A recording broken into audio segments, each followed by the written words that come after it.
He was perpetually penniless. Yes, well, you're always telling me that you've received offers for your pictures. Why don't you sell them? My prices are too high. Hey, good to see you. My name is Bård, and that's unfortunate for me, but of little consequence to you. But welcome or welcome back to my channel. So I just finished reading this chaotic biography of Edvard Munch in comics form. And it turns out Edvard Munch was pretty unhinged. Now that's not really a surprise. I mean, anytime you read up on artists and bohemians from back in the day, it turns out that they were stark raving mad and spreading sexually transmitted diseases across the world like it was their job. Usually while unimaginably drunk or under the influence of some esoteric drug. And this at least partially describes the vibes of the people Munch was hanging out with at the time. But what I'm more interested in sharing with you is just a handful of quotes, like things Munch said that I found to be either hilariously unhinged or actually really insightful and potentially instructive to any artists out there, or just interesting for one reason or another. And all of these come from this very interesting book, translated into English and available in the US by Norwegian graphic novelist Steffen Kverneland. I've admired his work since I was a kid in Norway. He has this really unique, almost cubist style that he weaves in and out of with virtuosic ease. And the premise of this book is that everything in it comes directly from Munch or directly from sources who were there to witness the various eras of Edvard Munch's life. So anyway, let's get to some quotes. The camera cannot compete with the brush or the palette, as long as it cannot be used in heaven or hell. I think what Munch is getting at here is really important, and it's a theme across a few of the quotes I'm going to share, and I think it's relevant for today's onslaught of AI too. Basically, he's saying that, yes, a camera is a machine that can capture anything you point at it, and as such it can be seen as a threat to artists, but only if artists are preoccupied with capturing the world as it appears, rather than the world as it feels. Munch was really breaking with his contemporaries who were just trying to render things well. Instead, he wanted to be expressive and somehow reflect the turmoil he was feeling inside his body and inside his mind. Art is the opposite of nature. I do not imitate nature. I help myself to its bountiful platter. This is expanding on that same idea. Munch is not interested in just rendering a copy of something. Instead, he's trying to construct something original and true to him, and he will sample from nature to do so. Like a collage artist, you might say, or like a lo-fi musician in today's world, who creates soundscapes out of things they collect, without being, overly concerned with a pristine collection process. It's not about the fidelity. In fact, a lack of fidelity can maybe help us get at the haze of memory and feeling and the human experience. Or another way to think about fidelity in this context is to maybe say that you can have high fidelity in other channels than just representation.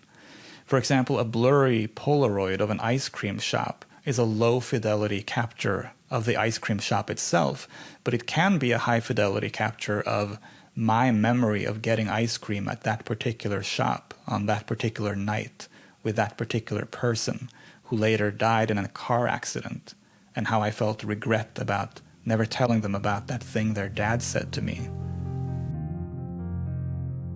I do not paint what I see, but what I saw. I feel like this is an iconic quote, but somehow an iconic quote I had never heard before. Again, he's getting at that same thing. Don't paint what you see, paint what you remember seeing, as you remember it. Don't try to reproduce what it actually looks like, but rather what the guts of it looks like, in your emotional understanding of it. In this sequence, Munch is having dinner with Christian Krogh, a prominent Norwegian painter. So he says, "You naturally do not believe anyone else paints well aside from yourself?" Well, no, I honestly do not think so. Oh wait, as a matter of fact, Vadenskjold draws pretty well. What do you think of me? One is not always in the mood to chastise. One is not always in the mood to chastise. This one really made me laugh. Early on in the book, we learn that basically Munch thinks nobody but him is a great painter. He thinks everyone else is just doing it wrong. But it does seem like maybe he had some humor about his own attitude or his own confidence. I actually relate to this a lot, which is maybe dangerous to admit on the internet. But for my whole adult life, I've always had this absurd confidence, but it's somehow mixed with humility and humor too, or like an awareness that my confidence is absurd. And yet, it's there. I stood before the mystery of woman. I gazed into an undreamed-of world. I just like the wording of this. It's from a sequence in which, as a very sheltered young man from a cloister-like home, Munch discovers the wonders of women. I think a lot of male artists throughout history have felt this urge to paint women. I think that we kind of other them, see them as these magical creatures, and we fall in love not only with women but with our own vision of women. It's this intense wonderment that comes from a positive place, but that ironically I think can sometimes lead to some pretty toxic places and eventually to a misogynistic view of women for quite a few artists in history. And that's a dynamic that I'm really interested in. He was perpetually penniless. Yes, well, you're always telling me that you've received offers for your pictures. Why don't you sell them? My prices are too high. This is another one that made me laugh, and it's again related to Munch's extreme confidence about his work.